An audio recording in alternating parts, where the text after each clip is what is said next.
We're taking a little ride today up the road from where I am in the Catawba Island area in Ohio to visit Rose Sabin at her Root to Rise Wellness Cafe. Rose has been a guest on Life by Randy before. Some of you may have seen our shows together. And we have a lot in common, including being recent breast cancer survivors and thrivers. Rose, like me, is from the Cleveland area. A couple years ago, she sold her advertising agency to come out this way and start a new life with her husband and new business endeavors. And she is a yogi who has a yoga studio, Soul Stretch Yoga, and also a spin studio and this phenomenal wellness cafe. Great food. Well, anyway, we're going to pay her a visit, and we are going to be talking about motherhood and otherhood, as she calls it. And Rose, like me, was unable to have children of her own. And for me, this is my second time with cancer. I most recently overcame stage 4 metastatic breast cancer. But in my early 30s, I lost the ability to carry my own children as a result of cancer. And some failed surrogacy attempts and failed adoption attempts, and lasted about 10 years. Gut-wrenching disappointments left me with difficult Mother's Days. And even though I have my own mother still with me, and I love her, and I'm so grateful for that inability to have children, have your own family, for those women who have experienced that, you know what I'm talking about that gut-wrenching pain, and how you can't ever kind of really fit in all those phases of life that are going on. Very difficult.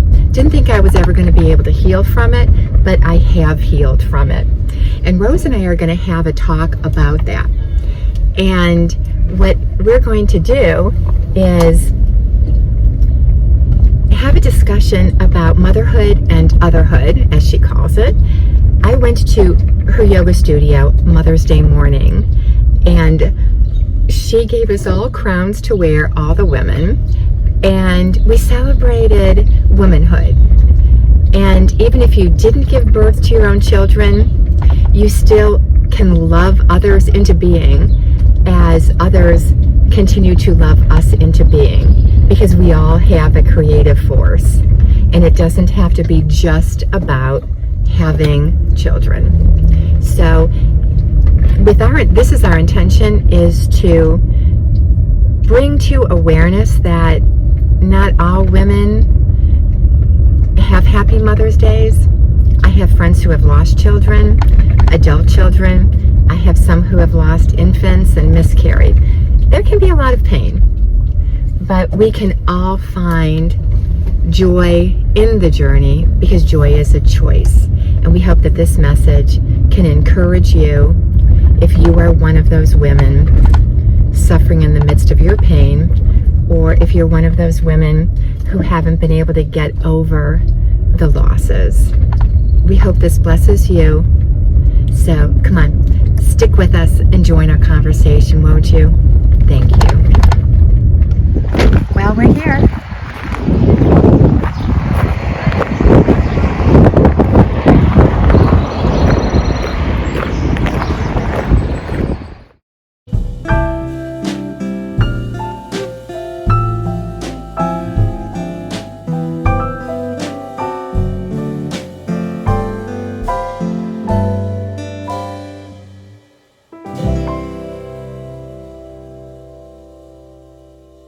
So Rose, welcome back to Life by Randy. It's so good to be here with you and in one of your natural habitats. Thank you, Randy. Yes, my little wellness cafe. Yep, beautiful. To be a larger one, yes, soon, coming spring of 2024. So we're going to be doing some shows about that. Yes. But, thank you. Oh, you're welcome. But for today, I promise the Life by Randy community to share with them those particular souls that Mother's Day isn't pleasant for them sometimes, because they're dealing with hurts, yes, losses, yes, unfulfilled dreams, And holidays do have a tendency to bring up those pains and hurts. Oh, totally, Randy. Well, we're in the same boat, right? I mean, we both tried for years to have kids, and it wasn't, you've heard me say, my husband has a great saying, you got to play the cards you're dealt. Yep. He's a poker player, and he's so right. And for many years, I was kept getting dealt this hand. I tried and tried, like you, have babies in vitro, all kinds of paths to fertilization, etc., and it just wasn't in my cards. Yeah. And so, I'd like to say in yoga, and I love that you are coming to the studio, acceptance is the key to everything.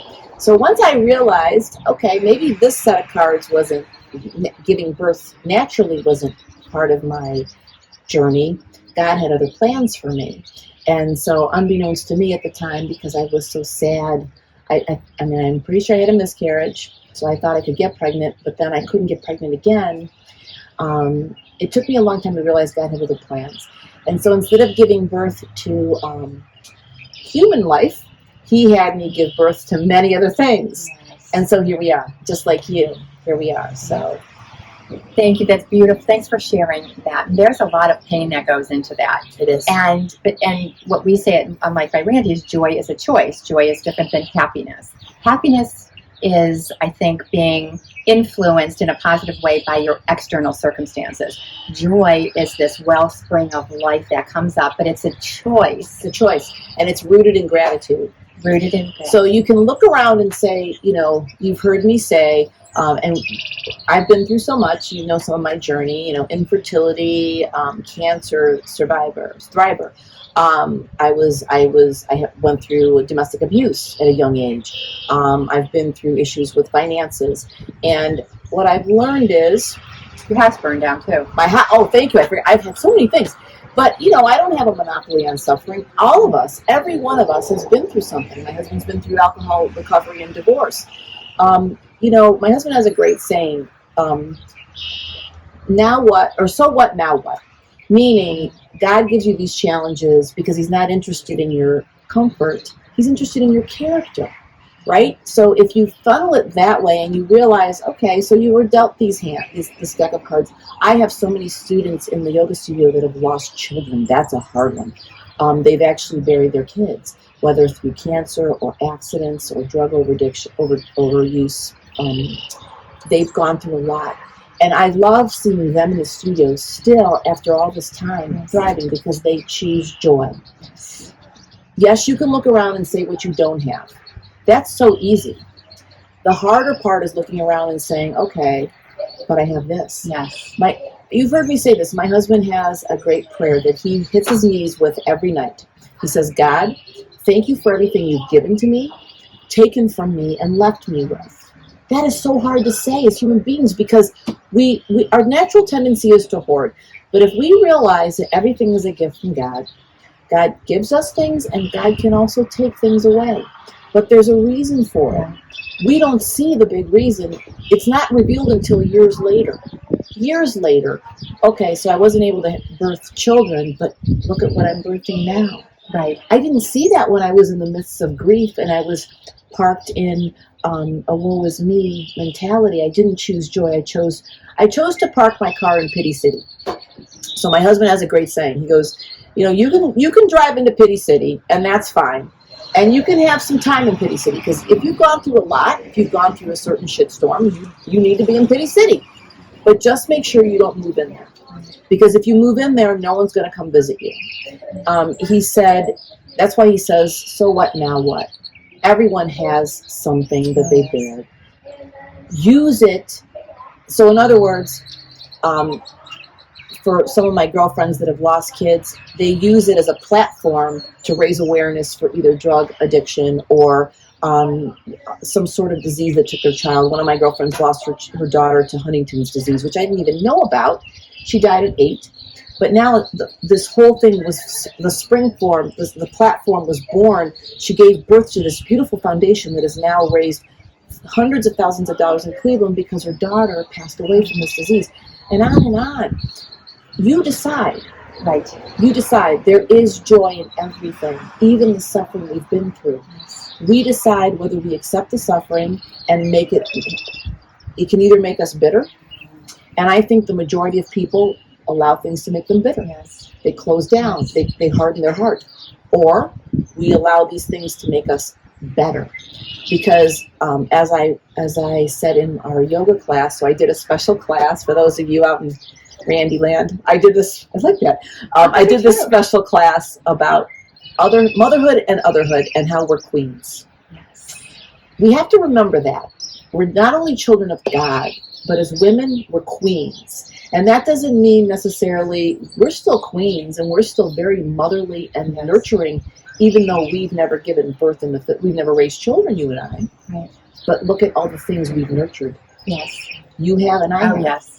And there's a mother's heart, a mother's instinct, and my husband calls it, well, others do as well, but my husband refers to it often as the divine feminine. Yes. There's beautiful. A divine feminine. There's a sacred masculine, and there's a dance between both powerful energies. But the divine feminine has that. So you did the most amazing class Mother's Day morning that touched my soul in such a profound way. And I thought that I could never heal from having children. And I had told my first husband, he'd say, I believe in you. You're going to, one day, Randy, you're going to be totally healed. I said, I will never, ever. No. And I am. And that has been somewhat recently, and I'm in my early 60s, because that unfulfilled maternal instinct to give birth, to raise children, to have your own family is very, very strong. I mean, it's the creation is in it, and the perpetuation of the human race. So that goes pretty deep.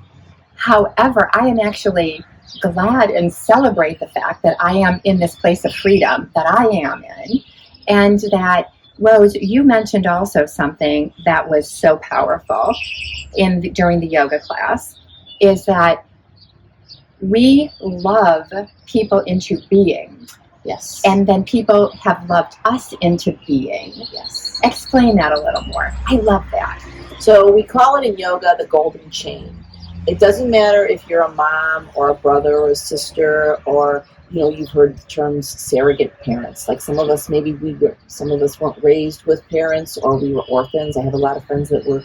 I have one instructor who both his parents were killed in a boating accident when he was 11, and so he was raised in foster care, and on and on. Again, all of us have gone through something, but it's the golden chain of yoga. Someone who's loved you into being has made you who you are. Meaning you were seen, felt, and heard by them. You felt loved by them. And sometimes it's not even your blood relatives. Right. It could be, for my husband, it was his sponsor, his AA sponsor. The man is 83 years old and very much loved my husband into being the man he is today. For me, I've had different surrogate parents. I've had girlfriends that have loved me into being. I have loved my staff into being, some of my yoga teachers into being. It's whoever makes you feel seen, felt, and heard. Because we say in yoga, there's 3 basic needs, okay? And people say to me, oh, Rose, you're talking food, shelter, and clothing. And I go, no. And then they go, okay, to be loved. I go, no. Even to be loved is not as important. People want to be seen and heard. Because in this world like this, like this one, we're like this, all day long, or like this, or we zone out with television, or we escape with binge watching Netflix, or and as you know, I don't watch any television, I don't watch news, I don't, I just stay in my own aura. Yep. And I listen to the voice of God. We're creating our reality in our world. We do that. Correct. Yeah. You do it very well, I do it well. So in today's world, people they're not being seen. I do a wonderful exercise in my yoga classes where I have people face each other and just stay silent and stare into each other's eyes for 5 minutes. And after about the first 2 minutes of giggling, it becomes very powerful, because they say to me, wow, someone hasn't looked at me that deeply in a decade. Like even their own spouse or their own parents or their own child. People want to be seen and want to be heard. That's the person that loved you into being. Who made you, Randy, feel so amazing? Who made you feel... I've got many. You're many lucky. over the years. You need 2 hands to count. Yes. How blessed are you? I am. No, that's very true. that loved you into being. Yes, yes. That's a powerful, powerful thing. And as women, it doesn't matter, we can birth anyone into being. To be quite honest, that's easy. How many moms do we know that have to give up their kids for adoption because they can't? Birthing into being and loving into being are two different things. Yes. And so, for me, not having children, I could still love people into being, and I've done it so well, and I know you have too over the last, handful of years of your life, especially recently. Yeah, right. You're doing it now with this. Exactly. Thank you. And on a personal note, there's a neighbor at Lakeside where we live, and I have fallen in love with this little boy. I met him when he was 2. And he came over on Saturday, and he's being raised by his grandparents. And he painted me some stones with flowers on it and brought them over and said Happy Mother's Day to me. Oh, that's awesome. And my heart is still melting. And again, I'm loving him into being, he's loving me into being. We are giving one another in mutuality and reciprocity, I think, things that we both need. Yes. He vibes you and you vibe him. Exactly. He's a gift. He's a conduit from God. How old is he now? He is 7 years old. Yes. So that's what I call a God. So many times God speaks to us through other people. I do it. A lot of times when I start a yoga class, I'll ask God, I'll say, God, give me the words somebody needs to hear, or God, give me the words I need to hear, because I know I'm the conduit. I am just speaking out through him for something that's, so you came to that class that day and you needed to hear it, and then that beautiful little boy, you needed that stone, and God knew it, and he was the conduit to you.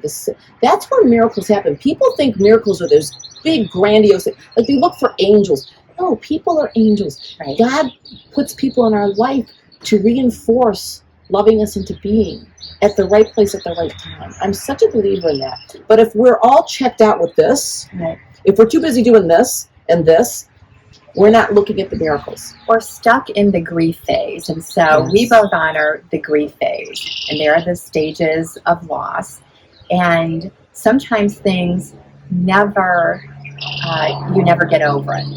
Like I thought I would never get over my losses. But I have. I can honestly say I have. And that's a great feeling. But it never prevented me from continuing to give. Because whether it was my grandparents or my parents would say, don't ever say, why me? Why not me? Why would I be exempt from any levels of pain? It's what I choose to do with that. It's not the event itself. It's how we choose to respond and react to the event. Exactly, love. Right, and that's what it's about, and that's why joy is a choice. Continuing to give and get up every day is a choice. So Rose and I both honor the strength of the women out there who, in my family, there have been recent losses of a little one, and so we understand that. Yes, and we understand that also the sun still comes up. There is a reason, I believe, and a purpose. For everything. Even if, and this is not a consolation prize, it works on your own character and cracks open your heart even more. Yes, exactly. For a greater capacity to give and to feel and to nurture and to continue to love others into being in deeper ways.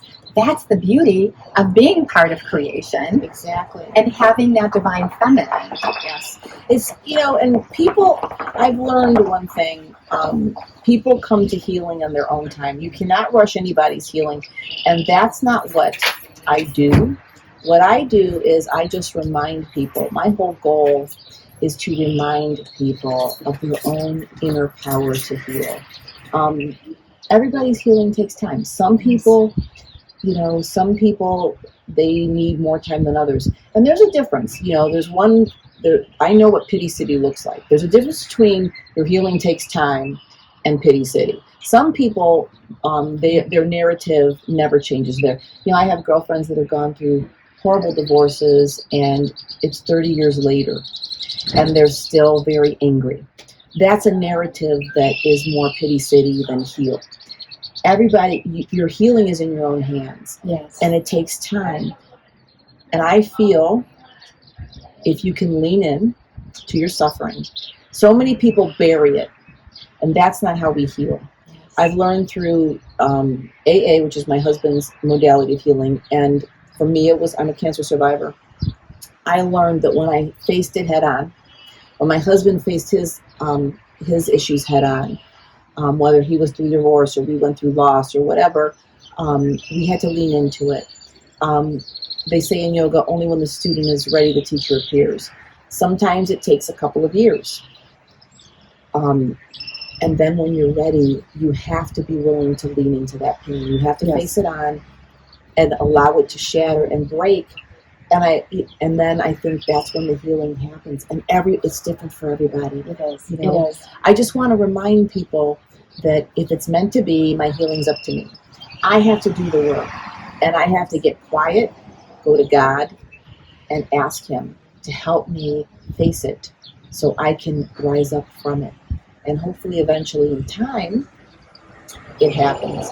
And I think gratitude has a lot to do with that. It took me a long time, Randy, to not be resentful and bitter when I couldn't have children. Up until I was about 42, it took me a long time to say, all right, so I don't have this. I've been through miscarriage. I've been through in vitro, and it didn't work. I've been through loss. All right. Okay. Right. This is my path. Yep. Now, I would say this is my path. I never would have chosen it for myself, but help me, God, embrace my path and thrive on this one, because this is the one I've got. Correct. And the first time I had cancer, I actually went into what was called a major depressive disorder. I was 32, and I lost the ability to have children at the same time I was diagnosed with cancer. Obviously, they were related. But I didn't have the tools. I did not have the tools at the age of 32. And so Life by Randy also exists to come alongside, encourage, and give the community tools. Some may resonate with you, some may not. But now when I was diagnosed again, 59, with a different kind of cancer in stage 4, I had the tools. It's like, I know what to do. Because I had been through so much pain and trying to have children thereafter. And all of that produced the knowledge and the wisdom that I think I possess up to assist others, because we're here to assist, we're here to help and to love others into being and heal from this what can be a pretty brutal world. It can. And I celebrate all stages. In yoga, there's 4 archetypes of women we talk about in yoga. So there's the maiden, the mother, the enchantress, and the wise woman. And so we're in wise women stage, okay? And so in this culture, so many people... I like enchantress. Enchantress is great. That's when you're the most powerful. Oh, is that right? Yes. Okay. Well, I'm a combo then, so are you. You could be, yes. Enchantress is when you're super... Actually, wise woman is probably the most... But wise woman gets a bad rap because once we hit a certain age, women in this culture are looked down upon. And we're pushed into thinking we have to look a certain way and be a certain body type, and that's not true. In other cultures, Japan, Italy, Greece, older women are revered. They're respected. They are queens till the day they die. In this country, sometimes we think we're only a queen when we're the maiden in our mother phase. And so I try and remind women that was the whole point of that class on Sunday. You're a queen throughout all your phases. I never got to talk about the phases in the class, but you're not just a queen when you're a maiden. You know, the maiden phase is when you're young. The girls in the juice bar, they're all maidens right now. They're super powerful. And as we get older, when we get into motherhood, then we realize we lose our power. We give it up. Then we realize when the kids come out of the house and we have a little more freedom, we become enchantresses. The power comes back. And then in the wise woman crone, the wise woman age, the archetype, if we embrace who we are and we're not afraid of it and we're not ashamed of it, like if we I announced today that I'm turning 55, and so a couple of the congratulations. I will take every birthday candle on that cake. Yes. As women, we're taught to put down or to hide or be in shame of our age. No. I got girls in there this morning, 73, and they own it. Own your age. Yes. That's being a queen.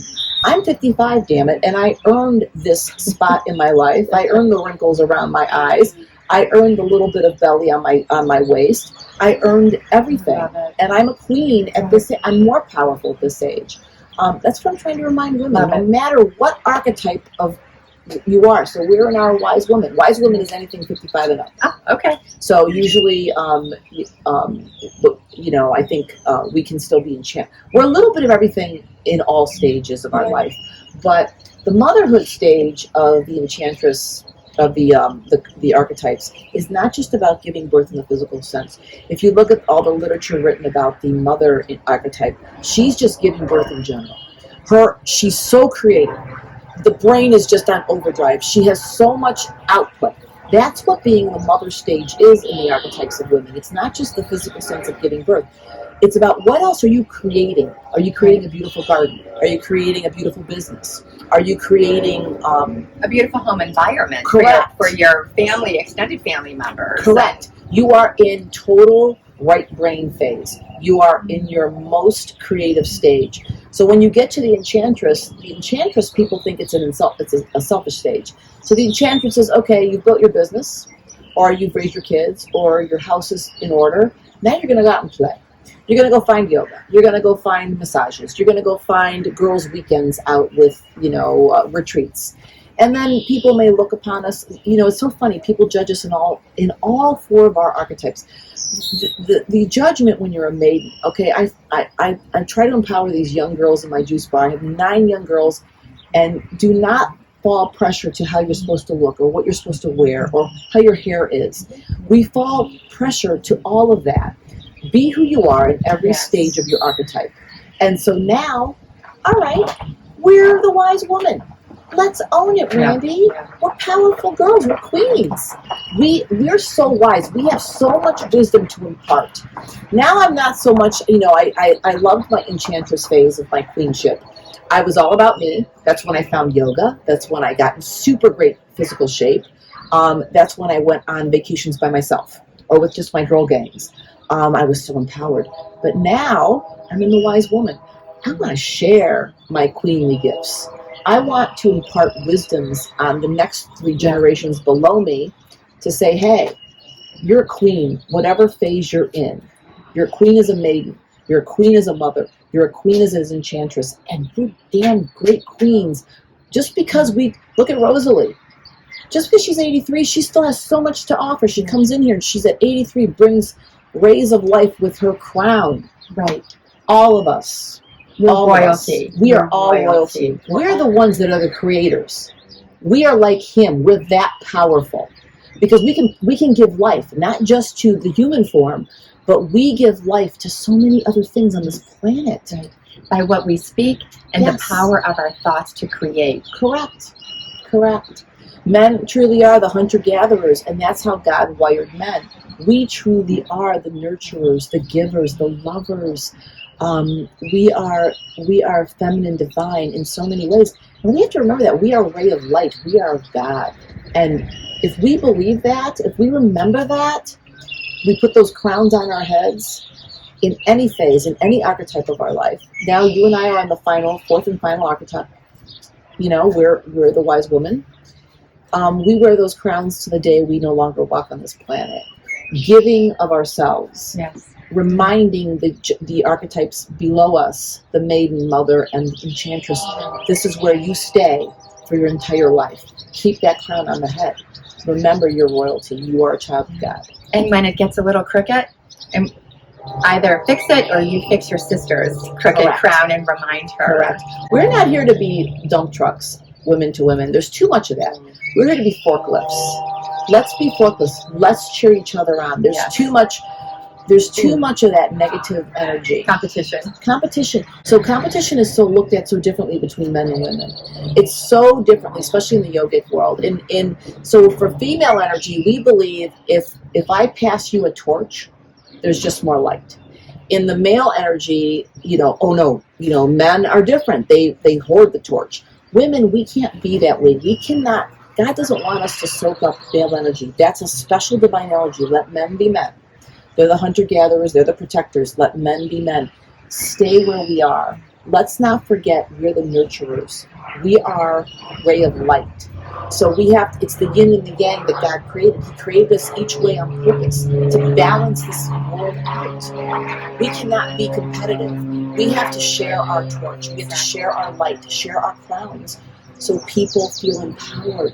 We have to nurture, and not just our own kids. Nurture each other. Nurture each other, yes. I love to do that. You do And it I so love well. to, thank you, to celebrate you and your successes. Thank you. I'm right there, and I'll continue to be. Thank you. As you are giving birth, you're in gestation right now, I think, right? Is that Yes. a good way of saying it for this big project? And It's a long one.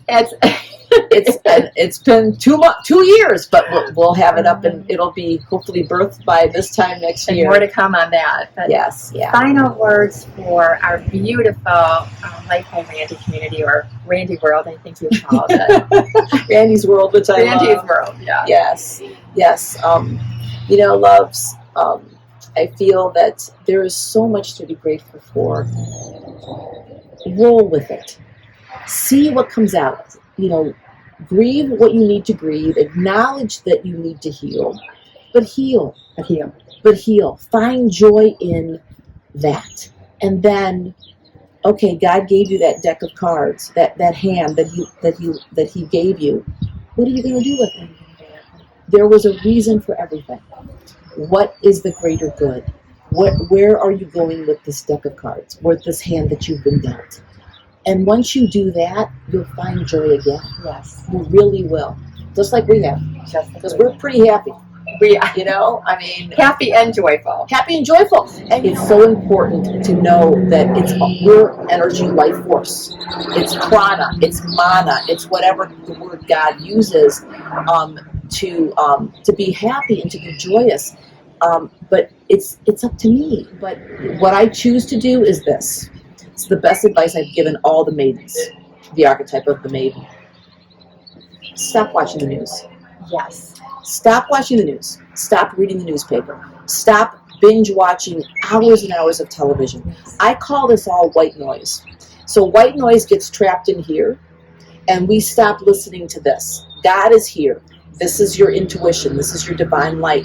We get trapped in here because this is where all the white noise comes in. The best thing I ever did was turn off all digital devices 12 years ago.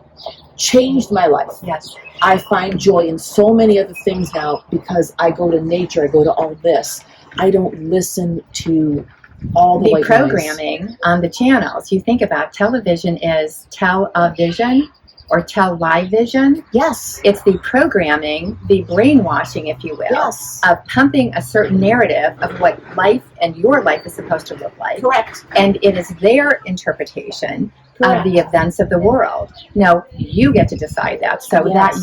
I am passionate about turning off the television, turning off the news, and actually, especially for the maidens, the younger generation, the Instagram and the Facebook and the TikTok, because you compare you compare to the quote celebrities with these filters, and it's not reality. Is the thief of joy. If you want joy, stop comparison. Hello. If you want joy, stop. That is the number one thief of joy, is you're looking at yourself through the lens of Facebook, Instagram, and it kills your joy. It does. So dial it down. Dial it down, listeners, viewers. Dial it. And so our podcasts, our blogs, the things we're doing are not, we're trying to spread joy. We're not trying to spread agenda.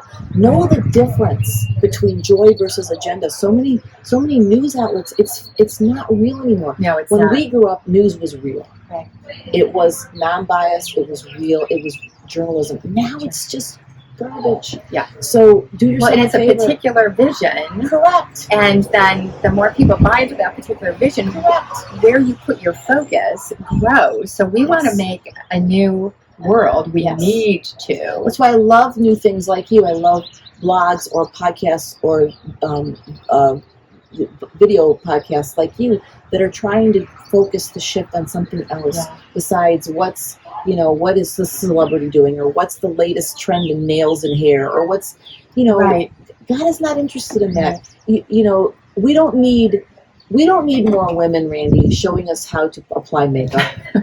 Do we need more women showing us how to paint our? I know how to paint my nails. Do we need more women showing us how to flatten our hair? Right. Do we need more women But showing those us? have the 2 and 3 million subscribers. Correct. And that, and also the kind of Jerry Springer horror shows. Like, no, Life by Randy is not going to be Correct. about celebrating our horrors and pains. Correct. We're going to acknowledge it and Hi, move on. ladies. We're just doing an interview. Okay. What are they doing? See, these are beautiful, powerful maidens right here. Hello, maidens. They come to my yoga classes. The world doesn't need more of that. Right. The world needs more of this. Yes. This is what women, new queens in the making, need more of. We already know how to apply makeup, Randy. That's so We good. know how to put on our eyelashes, Yes. don't we? You know how to put on your rouge and your lipstick. It's not that know. hard, actually. It's not that hard. I know how to paint my toenails. I know how to dress myself. I mean, show me something hard. Yeah. Show me something hard, Right. like loving myself. Right. That is where we need to show the new queens, the up and coming queens, how to have joy. How do we tap In into that? spite of, absolutely. In spite of How all do we do comparisons. this? How do we live here? How do we keep our equilibrium? And how do we Balance. keep loving Yes. each other as women and not being competitive? Correct. So That's what we need. So thank you for doing this. This is what we need more of. Start with one person at a time. Influence one person at a time. And That's what maybe my husband says. yes, and maybe they turn into 2 or 10 or 20 or 100. Influence one person at a time. Because I guarantee you, the influencers that have 2.5 million, they're not loving those girls into being. They're teaching those girls how to apply makeup. That's not loving you into being. No, that's not. This is loving you into being. This is how you make impact. One person at a time. Wonderful. And so we are all loving you into being, right? Rose and I send our energy and intentions to each and every one of you under the sound of our voices today. Whenever you're going to hear this, we send you love and light, and we send you the intention of power that you too can find that joy in the midst of your pains, in the midst of your losses. Dig deep and celebrate. Thank you, Annie. You're welcome. Thank you. Thank you, guys. Thank you, Rose. Thank you, honey. Oh, thank you.